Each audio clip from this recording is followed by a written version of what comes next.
welcome to LOA Today. I'm Walt Thiessen. With me today is longtime listener, poet laureate, and Taya master Anne-Marie Young. This is your daily dose of happy. We are so happy you decided to join us today. Our friend Louie can't be joining us today, but it's so good to have Anne-Marie back because we've been missing her for the last couple of weeks. And Anne-Marie, it's not been the same without you. So we're glad you're better and you're back and able to do this again. It's good to be back. Thank you, Walt. Oh, definitely. It's great to have you. And we're going to have some fun today, by the way, because we have a guest who she likes to talk about the same kinds of things we often talk about here on the show. So there's going to be a lot of synergy going on. She also has a quote that she likes to share. She says, "Don't let a good tragedy go to waste." I mean, that sounds a little familiar, don't you think? That sounds perfect. We've heard that quite a bit. Just a few times. Yeah, just a few times. So it is. It really feels is. like there's constant tragedies when you're building a business sometimes. So you gotta not let that go to waste. That's for sure. So anyway, her name is Stephanie Fee. She's from NOC Sustainable Wellness, and she's got her own story to tell and some others too. So we're looking forward to it. Stephanie, thank you for joining us today. And how are you doing down there in sunny Mexico? Mexico is great. I'm happy to be in your daily dose of happy. I love fun, so looking forward to this conversation for sure. Yeah, we are too. So tell us a little bit about how you ended up doing this, because it's not something that everybody does, but you've kind of taken it on as a passion. Yeah, that's right. It became a passion of mine because I went through it myself. So I was working a lot, overdoing it for basically my entire life. And at 37 years old, 35 years old, I'm now 43. I had my own version of burnout, which was exhaustion, a divorce, literally was hungover on the floor. It was Easter Sunday of 2015, and I just realized that I had been striving so hard for outward success that I left my health and wellness behind. So I kind of went on a pathway to do something about it. I'm a person who likes to do something about things that I complain about. I don't like inertia, so I got myself up off that floor and took a good look in the mirror, many good looks in the mirror, and made some significant changes in my life, which helped me drastically improve my health and well-being inside and out. That a lot of people have encountered. I think that's part of why we live this life. I mean, it's taking me a while to come to that viewpoint, but I now fully accept, we come to this life in order to exactly do that, to deal with that kind of stuff when it comes along. And it's going to be different for every person. It's going to be a different kind of crisis, different kinds of trauma, all that. But it's like your quote says, I mean, that's where we do our growing, which really pisses me off sometimes. But really, that's where we do the growing. Yeah, lately I've been like, can the lessons stop just for you? I would really like a break, universe, but it doesn't seem to want to give me one.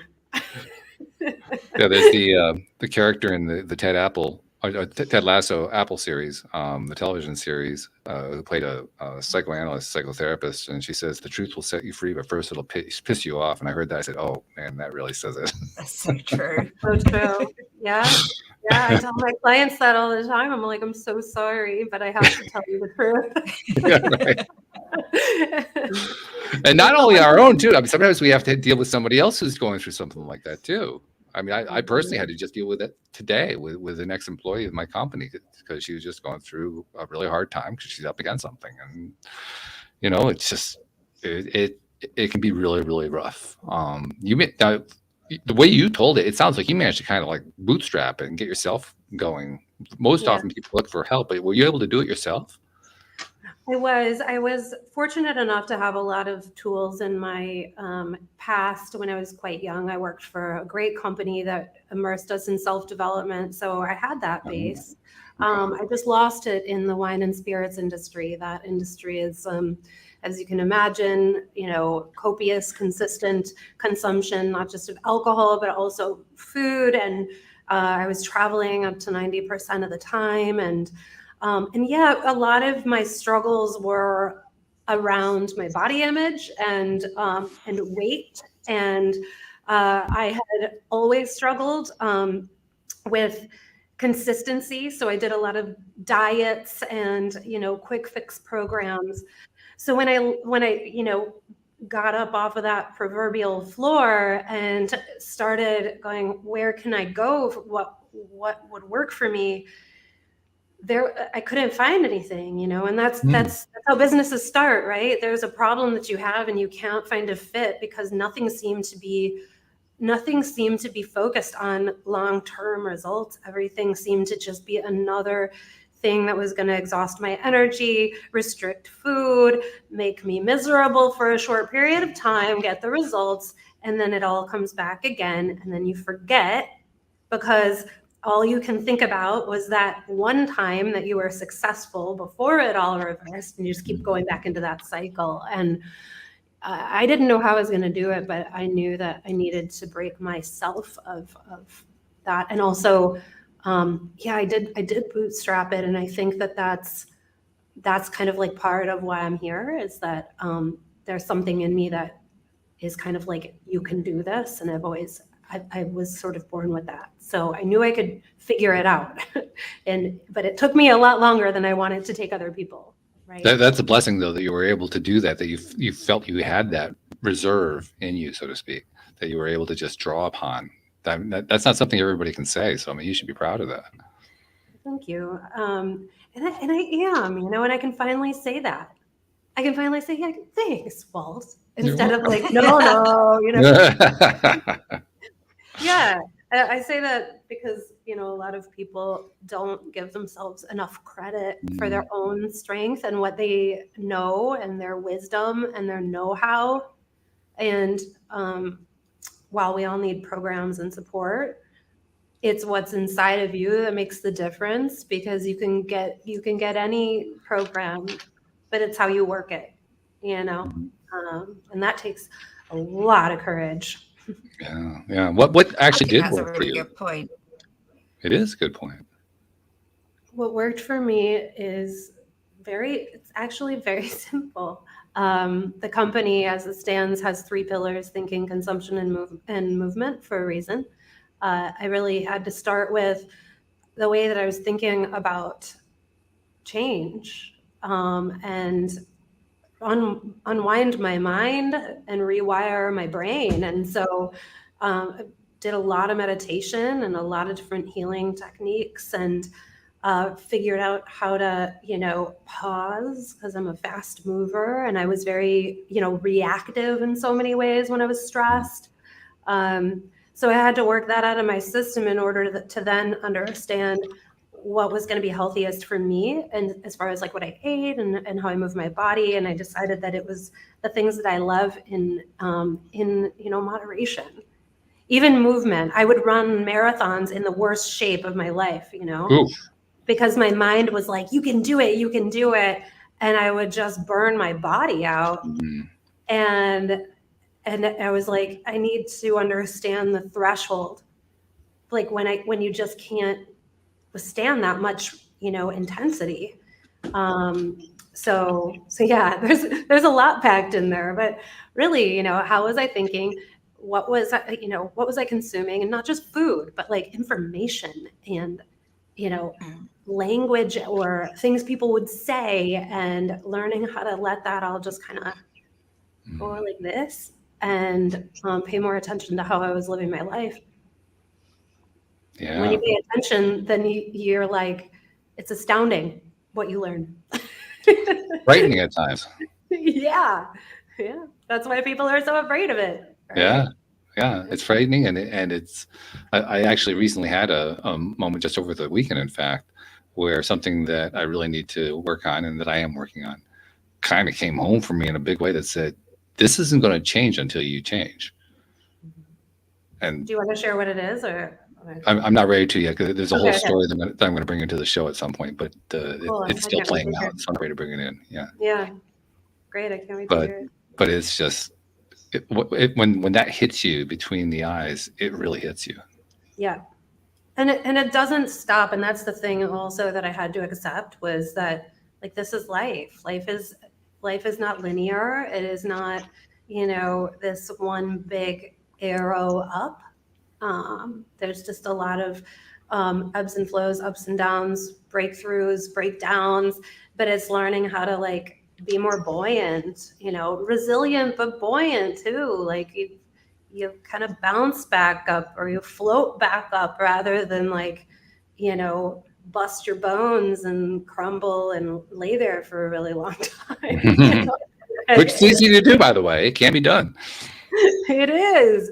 And it's not, I mean, we all have those moments, but I've come to this place where, like, I don't think that my role in this world is to be some sort of picture perfect health example. My role is to be real and to say, like, I still go through times, there's always another layer of, like, our health and wellness to sort out.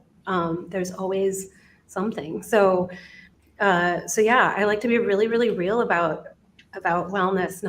I'm not like a Zen master. I'm not a yoga teacher. I taught myself how to meditate, and I work with other people on that, but not from a place of being a guru or an expert, but from a place of actually being like them. Like, I am you.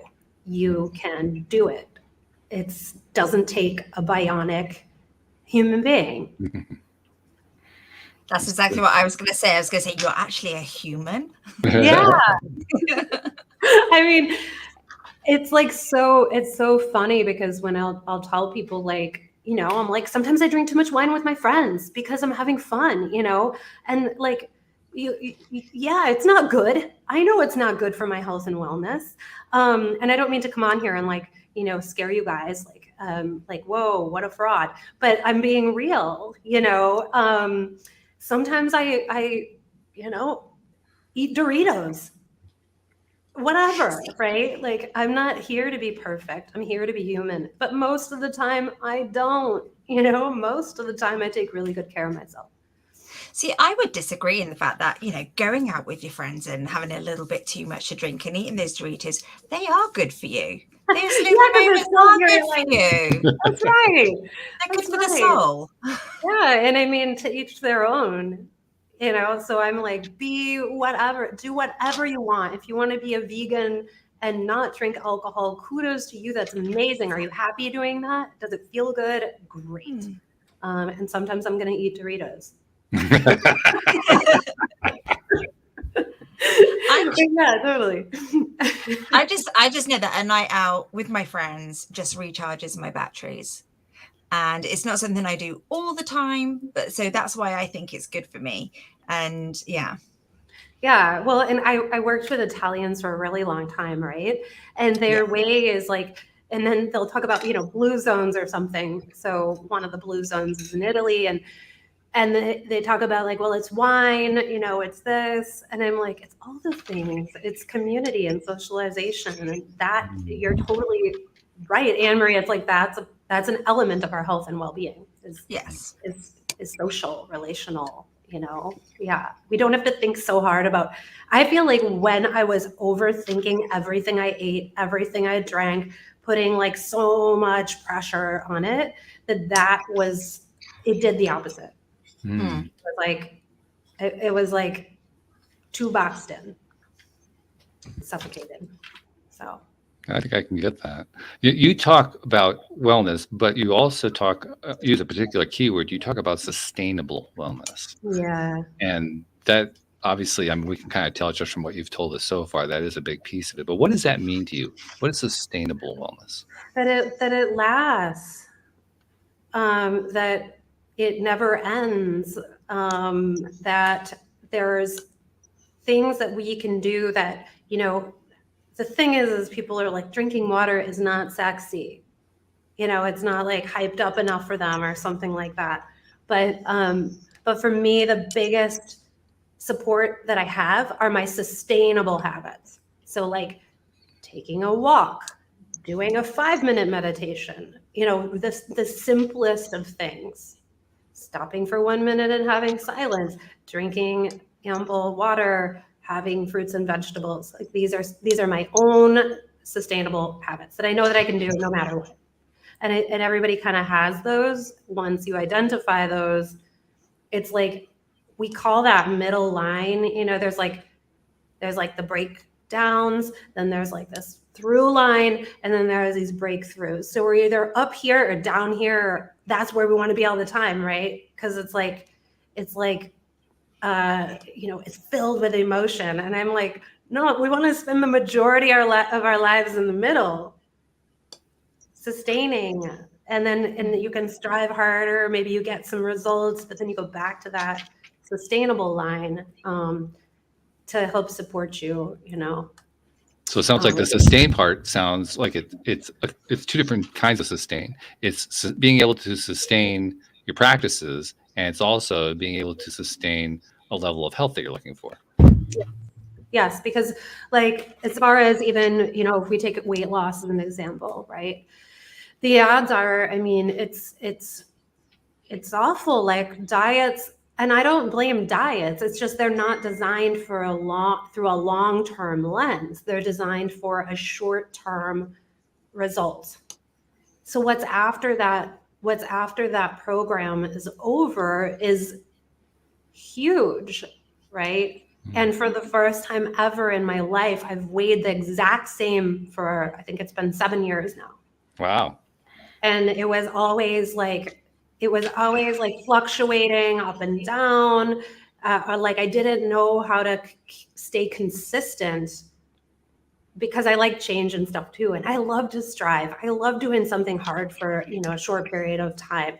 But not with food and that's all in the past. Like cutting everything out and stuff like that.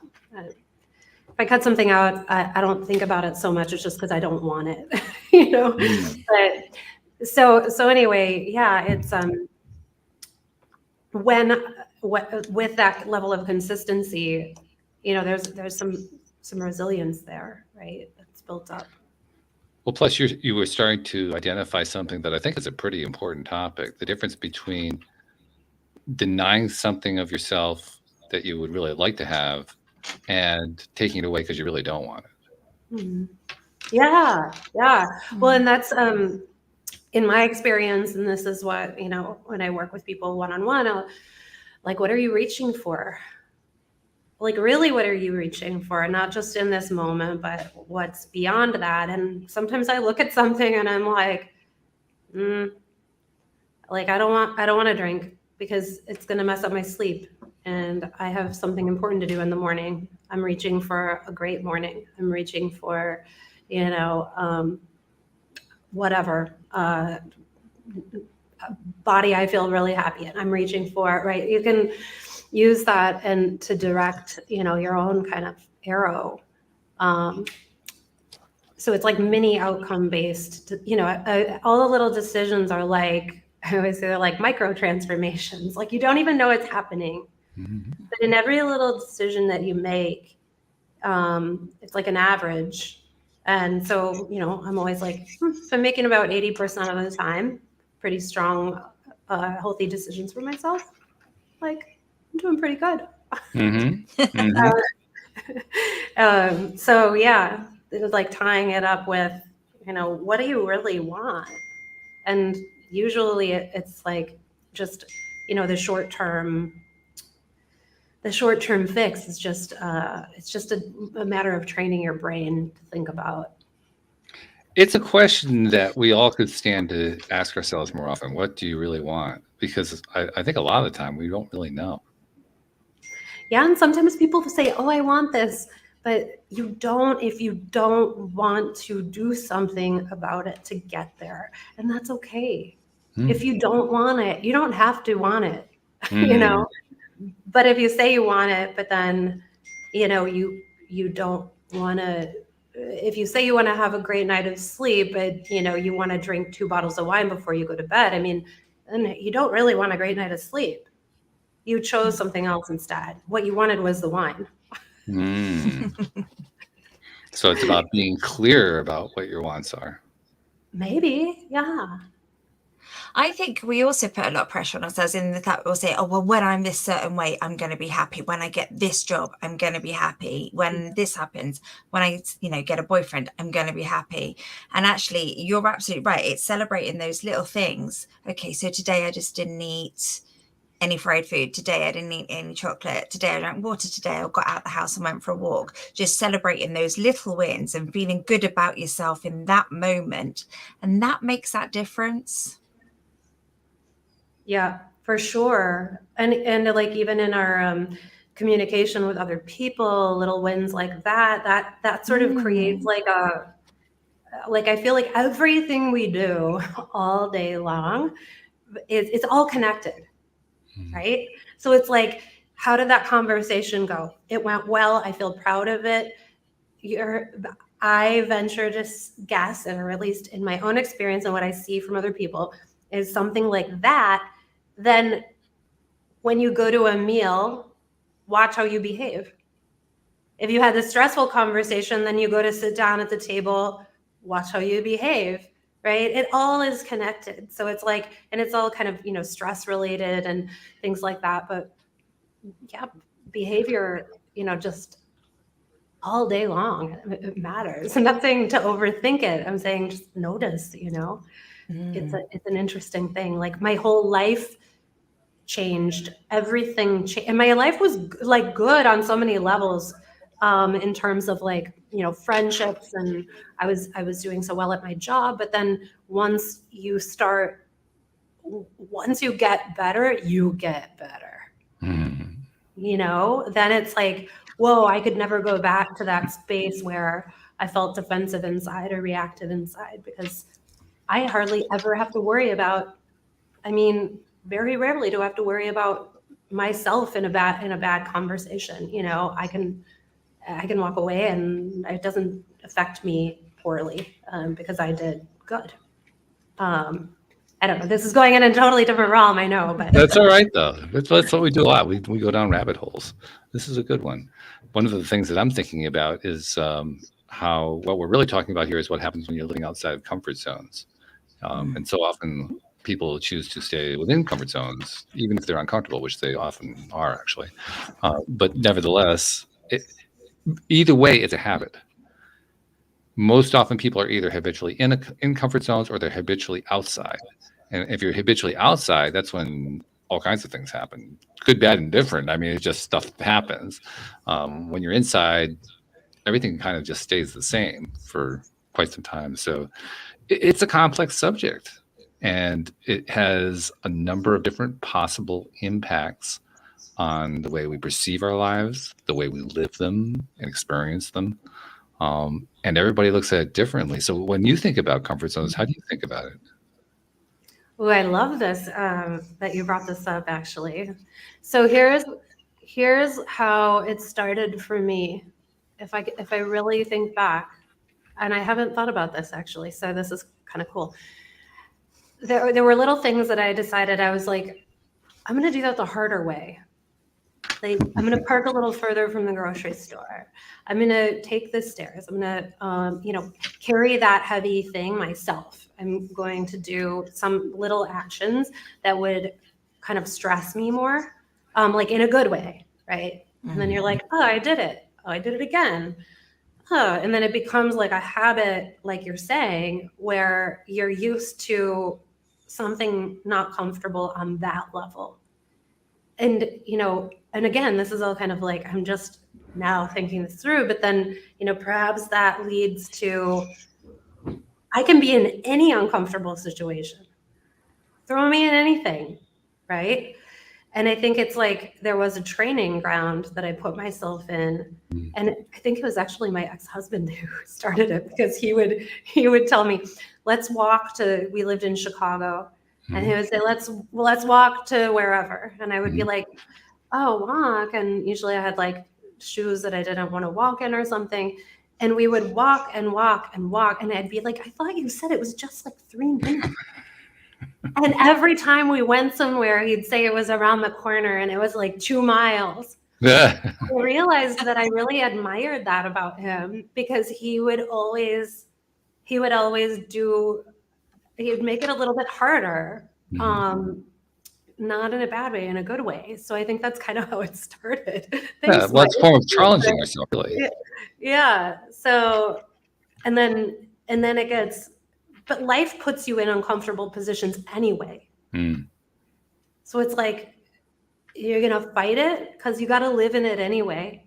And it's more you try to escape it, the more it like traps you. So I find if I just confront it healthily, and I'm like in it, and you can look at it, it's more powerful, you know? It is. Well, I've also found that when I am habitually outside of that comfort zone, when the big thing does hit, it's a whole lot easier to handle it. So true. Even with, you know, I don't really want to bring up COVID, but like that whole thing, I realized how grateful I was that I had worked on all of that, because I mean, it was hard. Yes. Like, all of us on some level felt suffering for sure. But like, I realized like I didn't lose myself in it. You know, I didn't lose my health and wellness. I didn't lose any of the results, nothing. And I was like so happy that I had put myself into a lot of discomfort. Yeah. There were a lot of unheralded benefits that came out of the COVID period, and we've often talked about those on the show. But this is kind of one we haven't really focused on, which is what you brought into it kind of dictated what you brought out of it. Yeah. That's interesting. I think that, that'd be like a whole experiment, right? Yeah. Yeah. Well, it was a worldwide experiment. I mean, yeah. And if I think about it, it's like I started, like, how many people started businesses in a pandemic? Yeah. I mean, I did. What kind of crazy people are we, you know? But I mean, that's when you're like, oh, I see there's an opportunity because I can do this online. You know, there's like, there started to like open up all these possibilities, even in the midst of, like a pretty like horrific global, you know, tragedy. But it was one of the things that's one of the things that we have identified in the previous shows, that what came out of the pandemic that was good, because people got creative. They got very creative. They wanted to be able to do birthday parties and celebrations of graduations and so forth. So they found ways to do it in the midst of a chaotic situation. I mean, and the creativity was astonishing. Some of it was really amazing what people came up with. I mean, they posted the videos on YouTube or TikTok or whatever, and like, oh my God, that was fabulous. Incredible. Did you see it was like a chorus line or something like that. It was like beautiful. Like they all got together on Zoom and sang songs. It was just like, you know, super, super cool. Yeah. A lot of famous performing artists did concerts online and stuff. Yeah. And the learning too, like for me, starting the business, it was like all of these courses and learning, and everything ended up being free. And like, it was kind of amazing because there was so much access to information to help teach you just about anything. That's still the case, I know, but I didn't really realize that before because I wasn't, you know, standing still.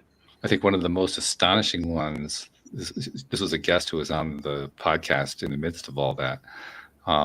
She was a personal trainer, worked in a gym, and of course, she and all the other personal trainers couldn't do that anymore.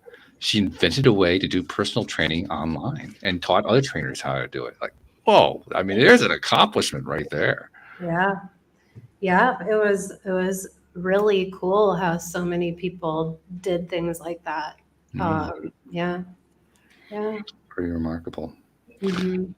Anne-Marie, when you think about some of these things that we've been talking about, we're always talking about in terms of what we experience in our own lives and the lives of people that are close to us and so forth. But when you think about this whole idea of sustainability in the way that we do things, what jumps to your mind? I think it's just celebrating your own little goals. So sustainability is find the things you actually enjoy that you can incorporate in a healthy way into your life and celebrate doing them. And that will then lead into you doing more. And you're absolutely right. Stepping out your comfort zone is so empowering, scary to do. But once you do it, you're empowered to do it. And then you're empowered to go that little bit further and that little bit further. And I think that's part of that whole sustainability as well. It's a great point, because that sustainability is really what you're going to make of it.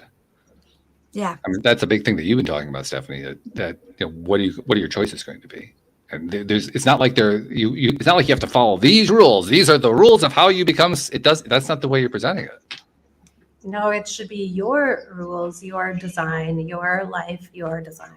And that's part of it, is like, we're living on someone else's system, right? It's like, oh, this works for me, and so I'm going to teach 10 people how to do this my way. No, I teach people how to do it their way. That's what, and NOCK is all about working with companies to do it their way as well, because a company is like a whole ecosystem in itself. And it's like dealing with a person too, because there's unique, characteristics, and it's not a one size fits all. Granted, we have a really great framework that's very simple to work within, but then outside of that, it's like, do it your way. Stop trying to grab an app and solve all your problems. Yeah. So the company NOC Sustainable Wellness. What tell us where does NOC come from? Yeah, I went to name the company. I wanted to be truthful. I wanted a one-syllable word that, they say in business, then it's like you can kind of make it anything. Like, think about like a lot of the, companies out there, like 1 or 2 syllable words. It wasn't really like attached to something necessarily, not like directly, like Stephanie's health and wellness coaching. I didn't want to call it something like that. So I'm a Sagittarius, and I love, archers and arrows, and I also like archery, and I dabble in adventure sports and things. So I remember that there was this step in archery called knocking the arrow, and that directs the flight path of the arrow. And so it's often overlooked in a rush to hit the target.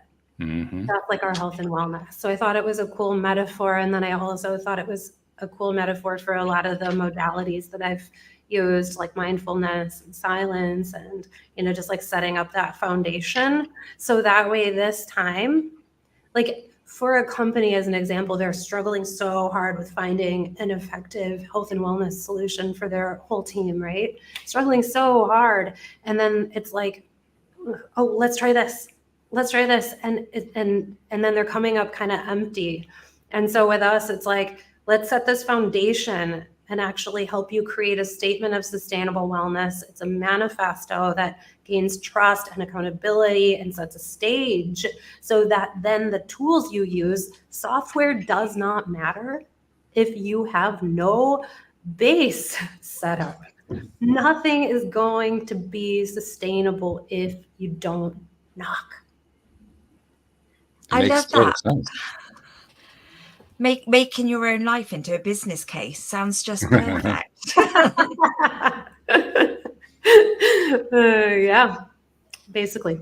Well, it also makes sense that you want to build on a foundation. I love the fact that you used that word, because if you don't have a foundation, anything you build isn't going to stand anyway. No, it's like, what does a house stand on? I mean, maybe that's cliche, but hey, it's true. Plant has roots. Where are yours? Where's your footing? Where's your grounding?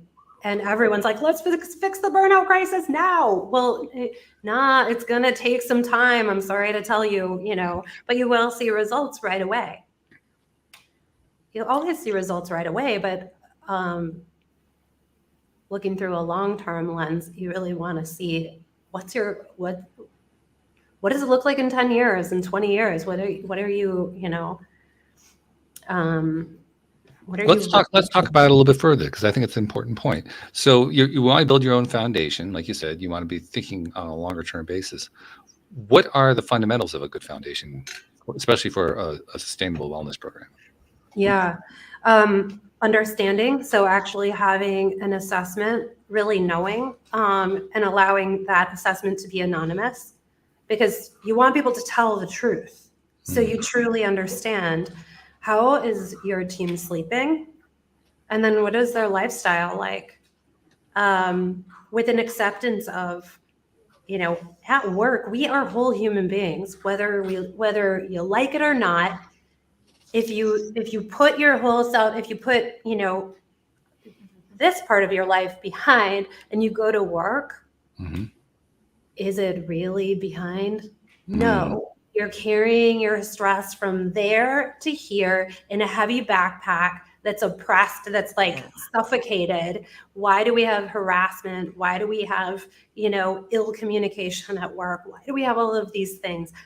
I think that it's because we're hiding too much of ourselves when we're at work.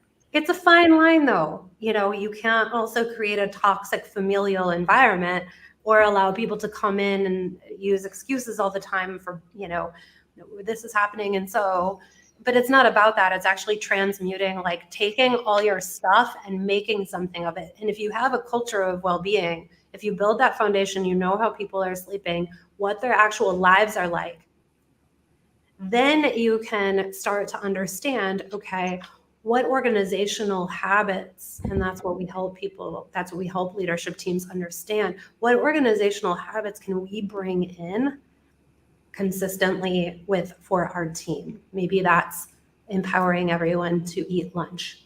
Because if you don't eat lunch, you go through the projects, you get to the end of the day, poor eating habits, maybe drinking habits, bad sleep, right? So sleep, lifestyle, how are people really living their lives? What are you doing within the organization truly to make that, so there's always friction between us and a habit.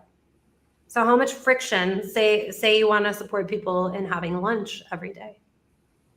Well, how much friction is standing between, that habit and like, where's the gap? So then you can look at that gap and be like, well, every meeting in the company is always scheduled at noon or between those hours or whatever, right? And then you can start to say, here's how we can shift that as an organization. It's actually pretty simple. You just need the support, the framework, and, to get it done. But if we're like, you know what? Yeah, everyone eat lunch. But there's a whole bunch of friction, it's not going to be sustainable. It won't happen. And no one's going to feel like that you actually mean it, because there's all this friction there that you're not willing to, close that gap. This is a particularly interesting topic for me because, as listeners know, I run a gardening service, gardening maintenance company locally. And one of the big challenges I have, my gardeners are all part-timers. And the biggest challenge I have is getting them to take lunch. They won't do it. And the most common reason that they give me for not wanting to do it is, well, I'm only going to be on the job for 4 hours. I just want to get it done and go home.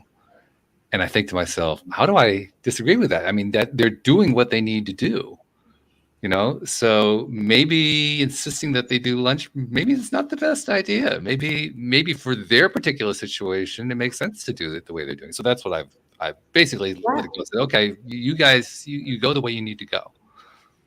Right. That might not be a habit that would be effective for your organization.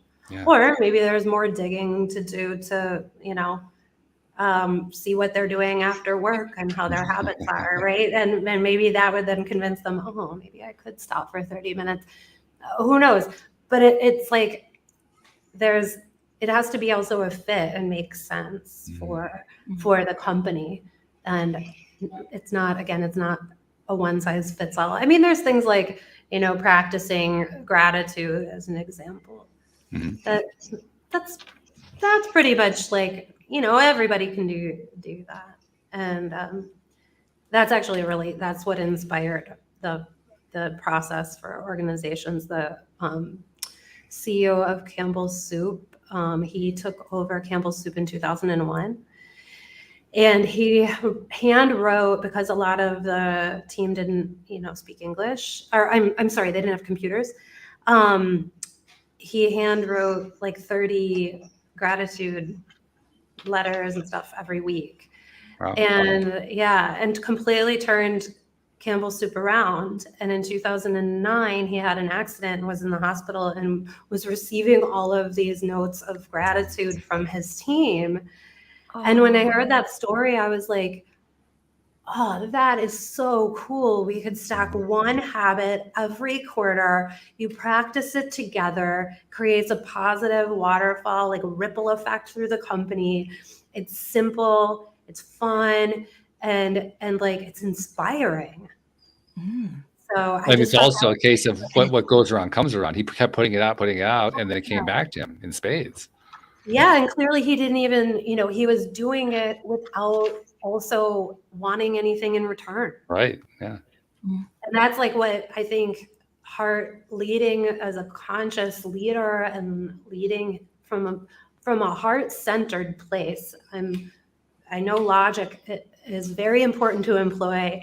I'm not arguing against that. But when you lead with that kind of thing, like that's the leaders people want to follow. I mean, that's a story that you can hear in 2 minutes and be like, whoa, I wish that I had that kind of a leader at my company, It's leading by example and understanding that little gestures have such big ripples in the community and just elsewhere outwards. Yeah, I like making eye contact, I think is like a great habit.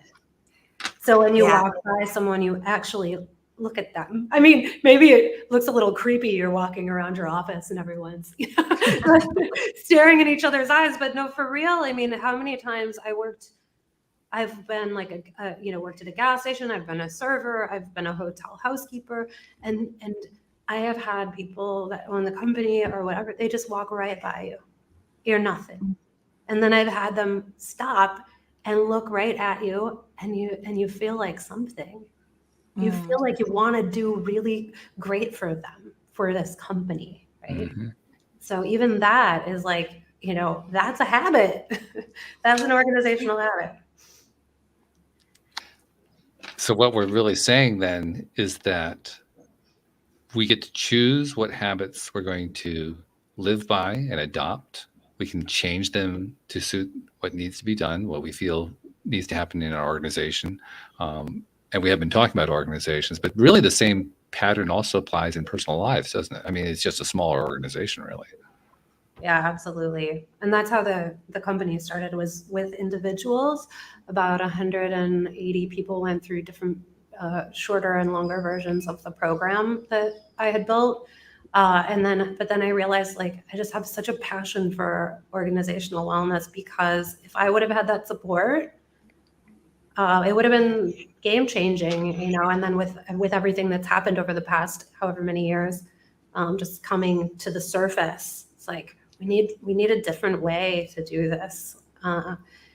We need NOCK to just change the whole. I'm not kidding.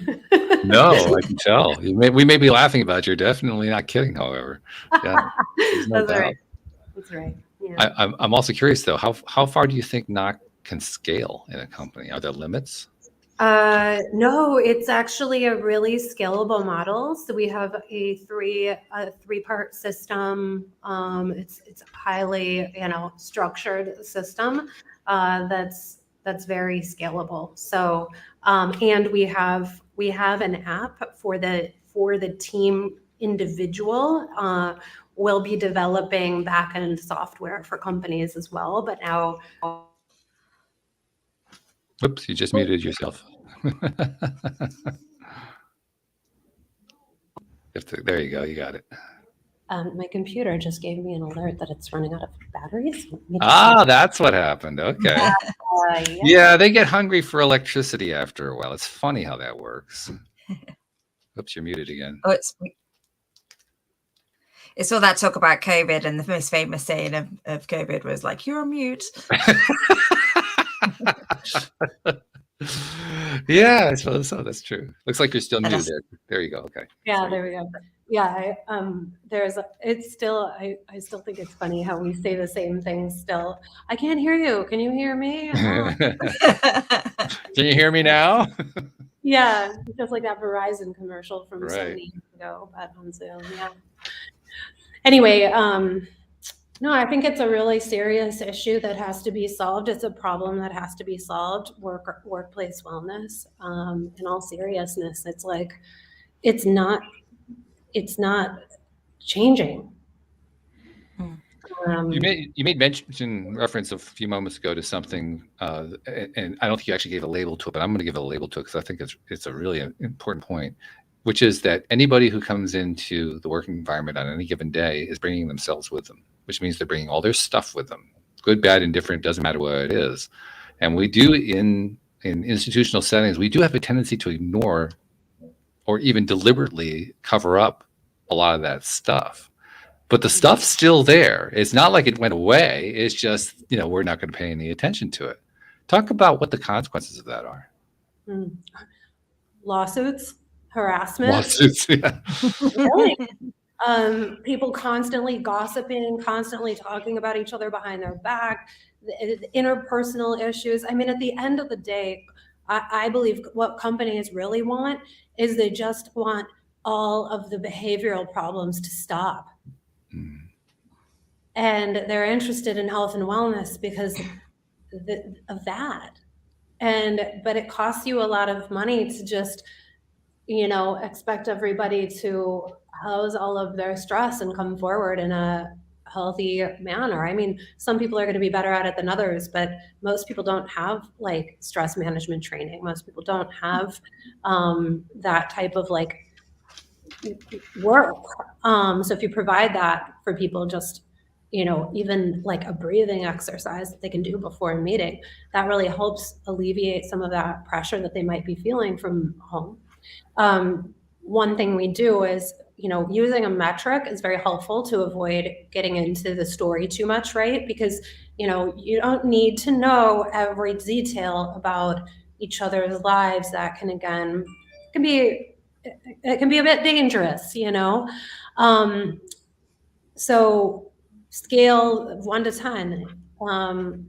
What's the quality of sleep, quantity of sleep, and doing that every day or at least once a week tells you a lot. Sleep will tell you a lot. So if people are not sleeping, they're having a hard time falling asleep, you as an organization can implement healthy confrontation practices, nonviolent communication, healthy confrontation, where like what is work causing you to not sleep at night? What is it? Let's close that file so you can sleep. The number one thing you should be concerned about is if your team is sleeping, for sure. If they're not, you're in danger. Truly. People who don't get rest are not okay. It's true. And then maybe it's something else in their life, but at least you can say, how can we support you this week? How can the team, is there something we can take off of your plate if you're struggling with your sleep this week?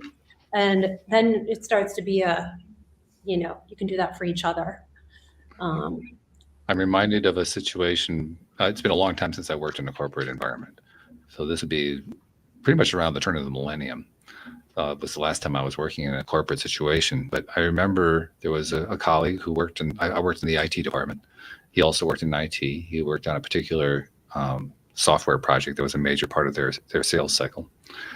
And he was not getting rest, and it wasn't getting addressed. And he ultimately ended up dying of a heart attack. Mm-hmm. and he was a key player. So basically, the company lost a person who was key to the development of their sales. And Yeah, simply we because they didn't address a situation that was evident, everybody could tell. Everybody knew. It was so obvious he was just working himself to death. Mhm. Literally, Literally. that's Yeah. what we do. Yeah. That's what we do. And it just like it has to stop, really. And the amount of things that you can get done when you have good rest and when you get good at some of these stress management techniques and understanding the connection and relationship we have with time rather than time management. Okay, that's one thing. Sure, you need a calendar system, you need to be organized. Okay, what's your connection to time? Because you know the people that are always, this is how I was. I'm so busy. I've got this, I've got that. Out of breath all the time. Yeah. And it's like, this is so bad for us. And when we connect to time differently, we use it wisely, more wisely. Mm-hmm. Well, not And I just think time. Oh, go ahead, Anne-Marie. No, I was just saying, as you know, I think as employees, we can just think about the little things also that would make difference in our day job. I mean, like last week, I wasn't very well. I was particularly frazzled at work. I was so busy. So I was just, do you know what? Can I not come to team meetings? Can I just clear my diary? Can I just do this? And just little things, like just so I know I didn't have to be in for a certain time to attend a meeting that actually I didn't really need to be there on. So just these little things that can just relieve some of that pressure, even for a week or two. It just gives you that little bit of breathing space, and it kind of gives you that rest that you're also mentioning. Yeah, and meetings are a huge problem. Yes. Really, it's like, what are they there for? To get some stuff done, right? To meet, have some good communication, and to move forward. But it's like death by meeting. You know, there's an old book called Death by Meeting, actually. But it's like when you do the math of like, if there's like 50 people in the room, and let's say their average is they're getting paid $75 an hour. Oh my. It adds up. Money you can save and like put that into something else when in these meetings that have that you don't need to have. Sometimes you really do, and they can be really, really great. But a lot of times it's like, if we have a meeting scheduled and there's not really, you know what, this week, there's no reason to meet. Let's cancel it so everyone can focus on sales, so everybody can focus on getting, their work done. Maybe you have a little free time too. Ever heard of it? What a scary concept that is. Oh my God. Yeah. So, yeah, there's all these, there are these other, kind of these tools that just working with what exists and making it better. It doesn't have to be like a complete cultural change, right? It's like shifts until you get there. It's just the same as like, micro steps. When you mentioned meetings, you're shooting me back to when I did work in the corporate environment, and I used to actually evaluate company. I worked in a number of different companies, mostly small ones, but there was also a large one that I worked in, and I used to evaluate the companies based on, among other things, how often did they have meetings? Because to me, there was an inverse relationship between the number of meetings and the success of the company. And the more meetings I saw, the more afraid I became. That literally became one of the main reasons why I would leave a company. I would see so many meetings going on. I would say there was actually one company I worked for where the company was doing so badly that, and the meetings were going on. The top person was doing meetings so often that it was crazy. I actually sat down one day and kind of calculated in my own mind, because I was the production manager, so I had a pretty good idea of what was going on with all of it, and I calculated how much work was coming in, I estimated what everybody was making, what the overhead was, all that kind of thing. And then I estimated how much time was being spent on the meetings. And I came to the conclusion that the business was going to close in 6 months. It took 7. Wow. Yeah. Yeah. It's really like if you started every meeting and said, okay, in this meeting today, we've got $20,000 for 1 hour. Yeah. What are we going to do with that? You know, I mean, what can you do with that? Yeah. Yeah. I worked for, you know, companies. It's just meeting, another meeting, another meeting. In the wine business, really good at meetings because it's always like, and then we can taste wine. And then don't forget that you have the meetings to prepare for the other meetings. Of course. To talk about the next meeting. Yeah. Exactly. Yeah. It's just craziness. Yeah. You need like boundaries. I call it like, we call it the well meeting framework. You have to have, you know, a framework that also is supported. You can have health and wellness infused in there too. We start meeting off 5 minutes or less, breathing technique. If people aren't comfortable, no problem. Turn off your Zoom. Maybe you'll come around sometime. And start it off with a bit of a, let's like calm your central nervous system down too, so that people aren't like anxious, wound up, combative, ineffective, and wasting time and energy in meetings also. Yeah. There's the financial costs, but we really haven't touched on the psychic cost, the mental cost. To me, I think that's almost worse. I mean, the financial cost is excessive. I mean, it can get really, really excessive. But the way it plays on the minds of the people who are involved, you're literally can get to the point where you're just doing your whole day going from one meeting to the next, and you do that for even a week, you're going to burn out fast, really fast. And you're also not going to remember it all because you're not going to remember any of it. Yeah, it all blurs together. Yeah.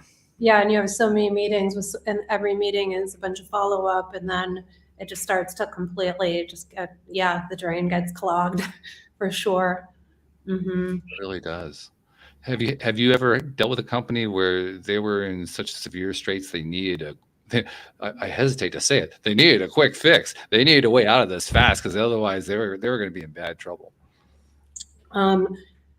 Yeah, I left, and then every time I've left the company, it's been unknowingly on the precipice of like either they go under or an acquisition or something. Like it's I have like a few of those. I have a sixth sense or something, and I'm like, it's coming, because you can feel it. I mean, you just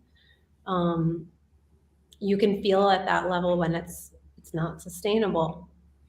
But it's also really interesting how the powers that be in such companies are often in such denial about it. Like the one I mentioned that, you know, I predicted they closed in 6 months and it took 7 months.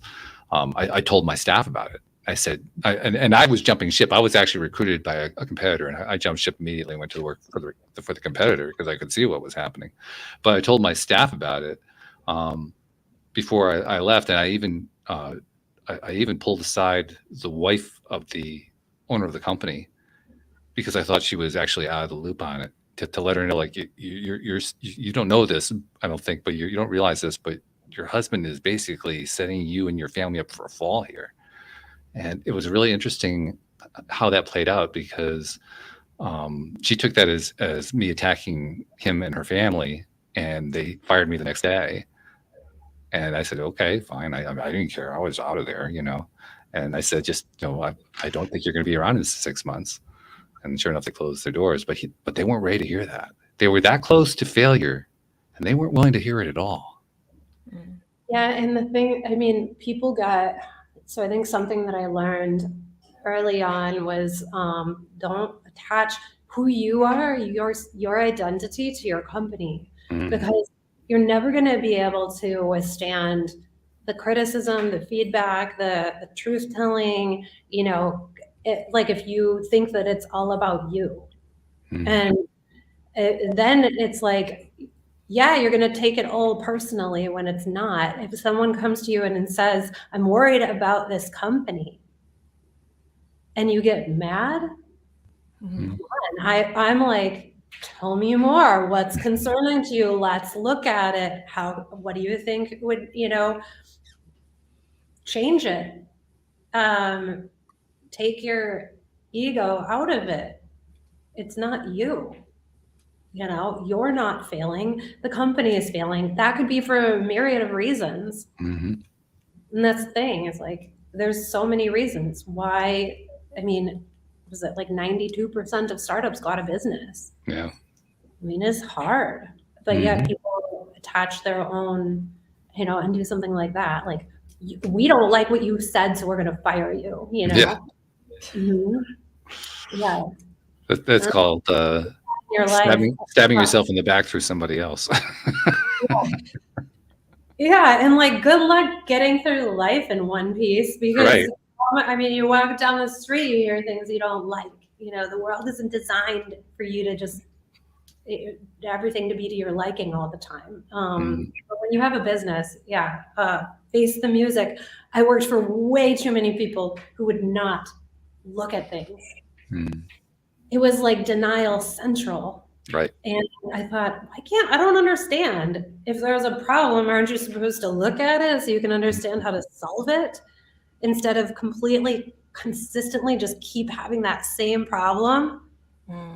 Same issues come up from all the people, say the same thing. It's years down the road, same problem. I mean, I talk to people back in the wine industry all the time, and they're basically like, nothing has changed. It's like days of our lives, It's like can pick it right back up. It's the same complaints, same with the companies I worked for. Like, man, at least, I'm always like, give me new problems. I have the same problem over and over again. It's like, oh, it's the worst. I'm like, fine, give me new problems. Then at least you're activating, you're doing something about it.